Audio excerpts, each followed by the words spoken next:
প্রথমে দিলাম লবণ, তারপরে পরিমাণ মতো আদা রসুন, তারপরে হালকা কাঁচা পেঁয়াজ, আধা চামচ আন্দাজ হলুদ, তারপরে আছে মরিচের গুঁড়া 1 চামচ, তারপর হচ্ছে আপনার 5 ফোড়ন 2 চামচ আন্দাজ 5 ফোড়ন।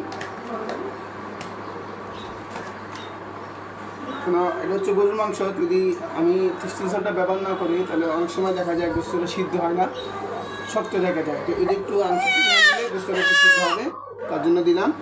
কিন্তু টেস্টিশনটা কিন্তু আসলে স্বাস্থ্যের জন্য ক্ষতিকর, হাড়ের সমস্যা, তারপরে দেওয়া লাগে। আর ওদের মধ্যে সব কাজ দেওয়া হয়েছে। বাকি আছে এখন আপনার যেটা বিরিয়ানির স্পেশাল মশলা, এটা আমার নিজের হাতে তৈরি করা বিরিয়ানির সেন্ট, ওটা দিলে আর আপনার জাফরান বা অন্য কোনো কিছু দেওয়া লাগে না। এটা দিয়ে দিলাম পরিমাণ মতন। ওটা দিলে আপনি যে প্যাকেট থেকে দোকান থেকে আপনার বিরিয়ানি মশলাটা কিনা লাগে না, কাচ্চির মশলা কিনা লাগে না, এটাই সবচেয়ে স্পেশাল কাচ্চির মশলা। আপনি মানুষ যতটুকু ওজন হয় ততটুকু দিবেন, বেশি দিলে আবার তিতকুটি মারবে। দিলাম পরিমাণ মতো তেল দিলাম।